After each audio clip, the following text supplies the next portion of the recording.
Hey there friends, it's Cassie. Welcome back to my YouTube channel for another video. Today I am still guesting for Picket Studios, and so let's talk about some of the new products I'm using today. I am using this scene building den dies along with our layered Flora Happy Fern die. We also have our HiHeyHelloHowdy word dies, and then I have this, and I love it. It's so great. I have the layered Fauna Playful fox dies. These are so fun to put together. Oh my goodness. I'm going to show you how I put one of them together, but they are so much fun. I had to do them all. And then lastly, we have our Field of Mushrooms background die, or stamp set. I also have the Iridescent Moonshine sequins, but I don't end up using them. Okay, so let's get started. I just have a piece of cardstock that I'm cutting down to 4 1/4 by 5.5 inches. Now this background stamp is a little bit smaller than that 5.5 inches. It's about 5 1/4, I want to say. So I'm going to go ahead and ink this up using some Simon Hurley Create Game Over ink. It's just a very deep red ink, and it's going to look beautiful on this color cardstock that I picked. And so I'm going to ink up the stamp, just leaving it on its backing sheet, and then I'm going to bring my paper right to it. So that's nice and inked up. I'll bring my paper right to it, and then I'm just going to have another piece of like scratch paper to go right over the top. So that way I can just rub it all over and make sure that I get a good transfer. And when I do that, I usually don't have any issues. So you'll be able to tell the top is missing. You know, obviously it doesn't have some of the stamped image on top. So I'm just going to go ahead and trim that down. We'll trim her all the way around it so that it's just a little bit smaller than an A2 size card.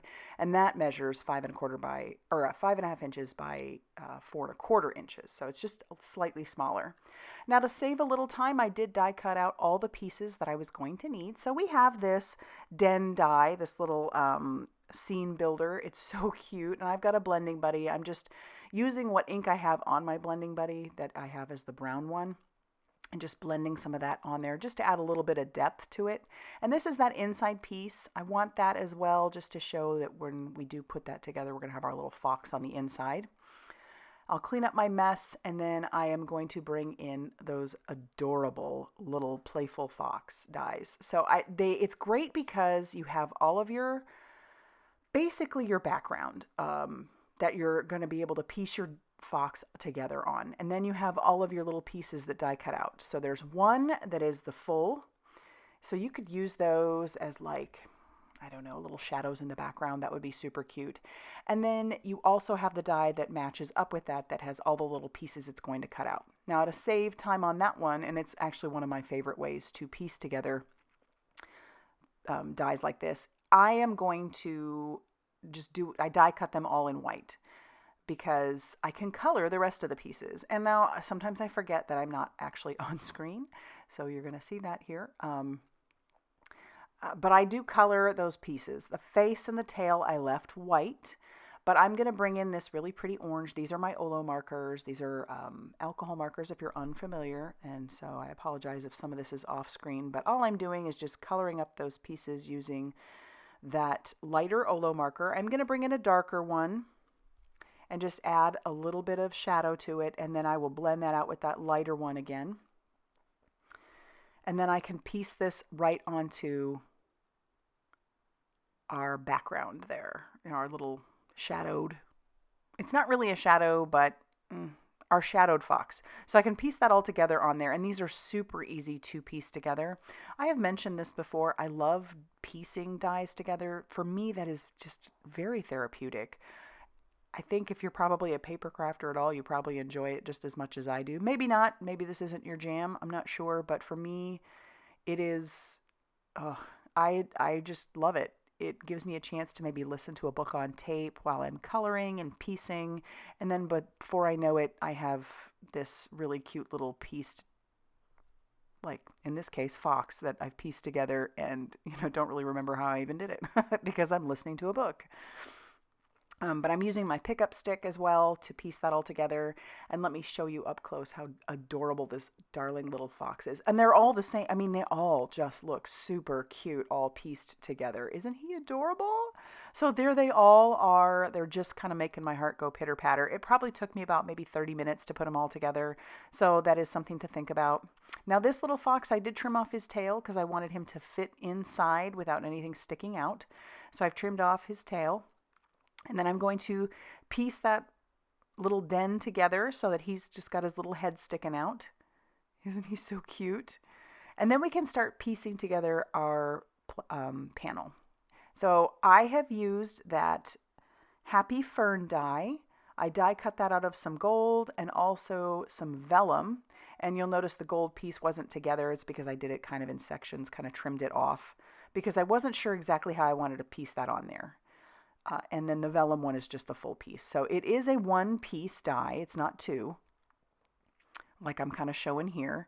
In the end, I decide I'm going to put that gold down first because that gold could very easily take over my background if I'm not careful.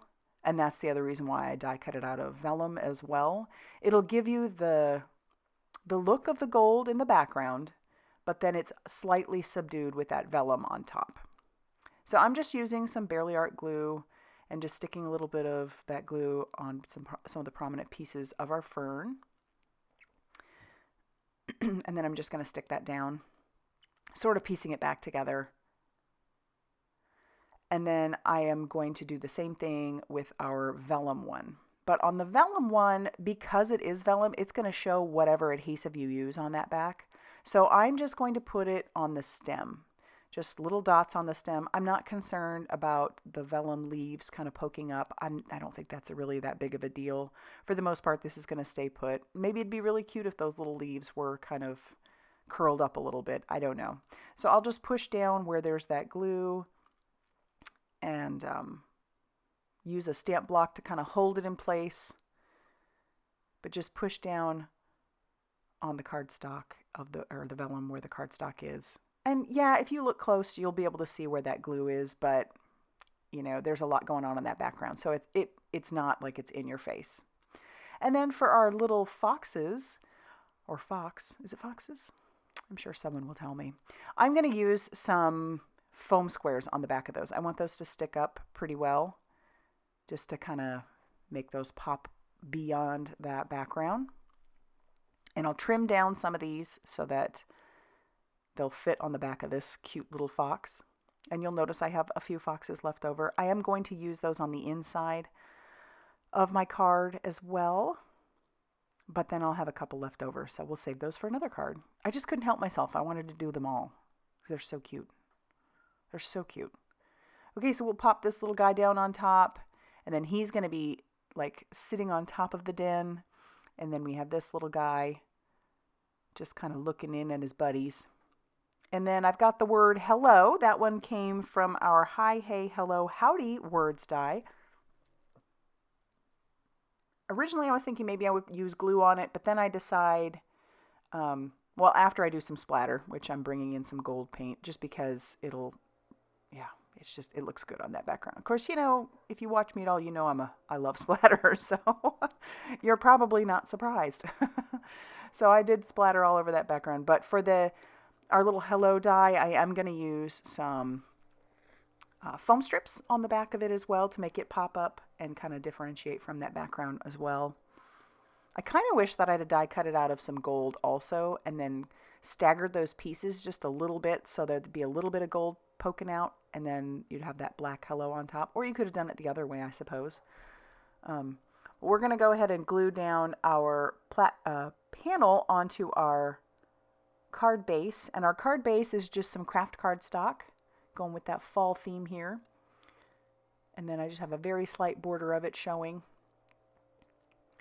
And so this is where I decide to bring in the foam strips. And we'll just cut those down. This is what's so great about these thin foam strips is that they do work pretty well on quite a few. If you look at, I'm sure a lot of your word dies, those would work pretty well on there. So I'm just trimming these down and just making sure that that's going to work well on there. All right, now that I've got those all on there and I've peeled off all the release paper, I'm just going to stick that word hello on there, put the stamp block on just to make sure that it does stay put. It's going to, but I'll just put that stamp block on there. And now we can add a couple more of those little foxes to put on the inside. Like I said, I'm just kind of obsessed with them. I think they're so stinking cute. These would be cute in the planner too. Because they're tiny. Well, not tiny, but they're little enough. I think they'd be really cute in a planner. And then once that's on there, that's it. That's going to finish off our card for today. I hope you love it as much as I do. If you do, please leave a comment down below. tell me what you're going to be eating for Thanksgiving. I don't know, whatever you want to tell me, I'd love to hear it. I hope you have a great day, and I will see you soon. Bye, everybody.